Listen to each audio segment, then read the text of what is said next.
मैं सबसे पहले ये वाज़े कर देता हूँ कि ये लोग जो इल्ज़ामात लगाए हैं वो हकीकत से बहुत दूर हैं, झूठे हैं, झूठ है। और यहाँ पर अनवर माना पाड़ी साहब जिस कुर्सी पे बैठकर जो वक्फ बोर्ड को, इब्राहिम अडूर साहब को और मुझे जो बुरा भला जो मन घड़त कह रहे थे, वो बिल्डिंग मेरी बनाई हुई है, अल्लाह का एहसान है, मैं उसके ज़रिया बना हूँ। और जो कुर्सी पे जो बैठे हैं वो मैंने रखी हुई कुर्सी है जिस पे बैठ के इन्होंने बात की है ये पोश के लिए, और क्या नहीं किया हूँ। अनवर माना पाड़ी साहब कंबल पोश के बारे में क्या जानते हैं? वो अलिफ नहीं जानते और बे नहीं जानते और इतनी सारी बातें कहते हैं, उनको तो उसकी ABCD तक नहीं मालूम है, वो क्या कहेंगे। हाँ, मैं कल ही गांव से आया हूं। कल मैं कोप्पल पे डिप्टी कमिश्नर के रूबरू वक्फ बोर्ड के एक ख़बरस्तान जो मुनीराबाद का ख़बरस्तान है, उस ज़िमन में मुझे वक्फ बोर्ड की जानिब से वहाँ पर मुझे एक प्रेजेंटेशन देना था, गया था मैं। कल मैं रात ही यहाँ पर आया हूँ। आने के बाद मुझे पता चला है कि यहाँ पर कई चैनलों में, एक 2 या 3 4 चैनलों में जो है कंबल पोश के ज़िमन में वायरल हुए हैं, जिसमें अनवर माना पाड़ी साहब ने भी बहुत कुछ कहा है और उसके साथ साथ वहाँ पर एक मतीन साहब ने भी कहा है और फयाज़ ने भी कहा है, एक वसीम नामी एक लड़के ने भी कहा है। ये सब चीज़ें मैंने देखा है। ये तमाम जो है मुझ पर इल्ज़ामात हैं। मैं सबसे पहले ये वाज़े कर देता हूँ कि ये लोग जो इल्ज़ामात लगाए हैं वो हकीकत से बहुत दूर हैं, झूठे हैं, झूठ है। और ये इल्ज़ामात को मैं रिजेक्ट करता हूँ।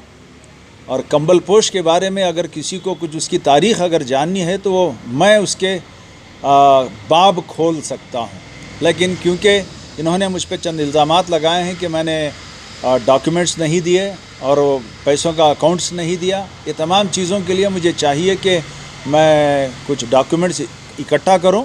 मैं इकट्ठा कर रहा हूं और मैं एक प्रेस मीट बुलाऊंगा जिसमें मैं पूरी तमाम वजाहत के साथ जो है मैं लोगों के सामने आऊंगा कि मैं क्या किया हूं कंबल पोश के लिए और क्या नहीं किया हूं। अनवर माना पाड़ी साहब कंबल पोश के बारे में क्या जानते हैं? वो अलिफ नहीं जानते और बे नहीं जानते और इतनी सारी बातें कहते हैं, उनको तो उसकी ABCD तक नहीं मालूम है, वो क्या कहेंगे। और जहाँ तक मतीन का सवाल है, अल्लाह ऐसे लोगों से मुसलमानों को और मुसलमानों को ही नहीं बल्कि वक्फ बोर्ड को ऐसे लोगों से हिफाजत कर लेनी चाहिए। ये बड़ा अलमिया है कि एक शख्स जो कंबल पोश के इदारे में उसकी एक दुकान 25 साल से नाजायज़ कब्ज़ा रखता हो, ऐसे आदमी को आप वहाँ पर जो है कमेटी का मेंबर बनाए हैं और वो 25 साल से कंबल पोश के इदारे को ना अग्रीमेंट किया है और ना ही कोई किराया दिया है। और उसके ख़िलाफ़ सेक्शन 52 में कंबल पोश सेक्शन 52 के तहत मतीन के ख़िलाफ़ वक्फ बोर्ड केस चला रहा है। ऐसे नाजायज़ ख़ाबिस की बात सुनना कहाँ तक सच है ये अवाम देखेगी और मैं इसके डिटेल्स ले आऊँगा। और इससे हटकर मज़ीद बड़े अफसोस के साथ मुझे कहना पड़ता है कि मतीन ने एक सिविल सूट दायर किया था जिसमें इसने क्लेम किया है कि इदारे कंबल पोश और मस्जिद ये वक्फ का इदारा नहीं बल्कि ये इनफरादी मुल्कियत है, इसने ये दावा किया था।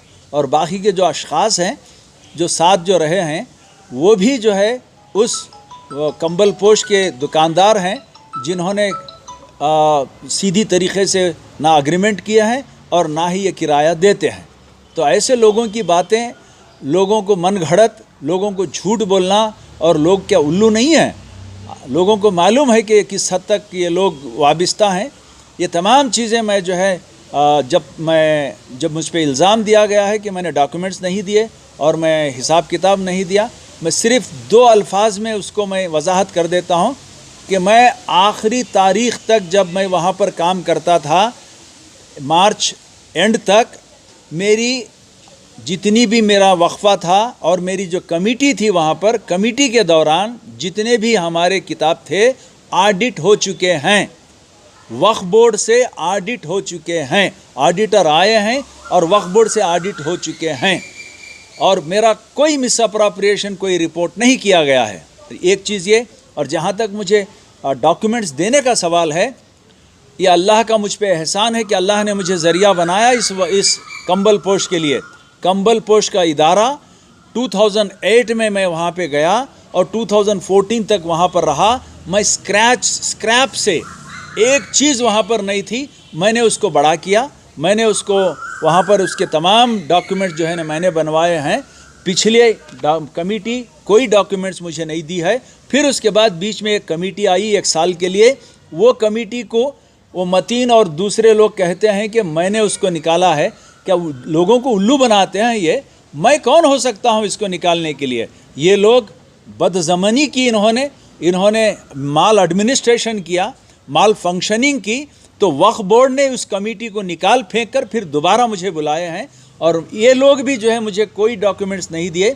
वहाँ पर जो डॉक्यूमेंट्स हैं, मैं जब उसको छोड़कर निकला हूँ, वहाँ पर एडमिनिस्ट्रेटर अतीक आने के बाद मैं जब निकला हूँ तो अतीक साहब उसको किस किस्म से काबिज़ किए हैं, किस किस्म से वहाँ पर गए हैं। और मेरे मैनेजर वहाँ पर 2 महीने तक काम किए हैं और उन्होंने वही डॉक्यूमेंट्स, वही फाइल से काम किए हैं जो मैं छोड़ आया था।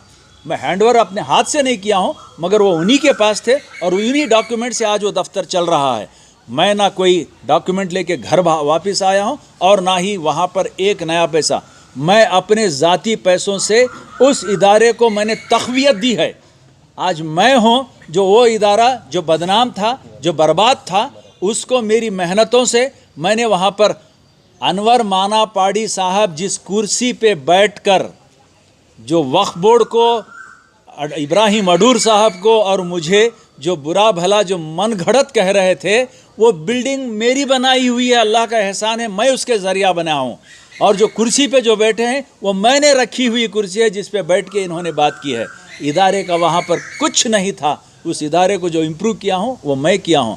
अब वक्त नहीं है क्योंकि मुझे वजाहत के लिए मज़ीद डॉक्यूमेंट्स चाहिए, मज़ीद दस्तावेज़ चाहिए। मैंने इसको अप्लाई किया हूँ। जैसे ही मुझे दस्तयाब होते हैं मैं इन तमाम चीज़ों के साथ मैं एक तवील मीट करूँगा, प्रेस मीट करूँगा, जिसमें इन तमाम चीज़ों की वजाहत करूँगा। दूध का दूध और पानी का पानी बाहर आ जाएगा। इसके बाद देखा जाए कि जब मैं उतर ही चुका हूँ तो अब ನೀರಿನಲ್ಲಿ ಇಳಿದ ಮೇಲೆ ಬಿಸಿಲೇನೋ ಚಳಿಯೇನೋ ನಾನು ಎಲ್ಲ ವಿಷಯಗಳಿಗೆ ನಾನು ತಯಾರಿದ್ದೀನಿ। ಇದಕ್ಕೆ ಉತ್ತರ ಕೊಡೋಕ್ಕೆ ನಾನು ಲಭ್ಯವಿದ್ದೀನಿ। ಶುಕ್ರಿಯಾ।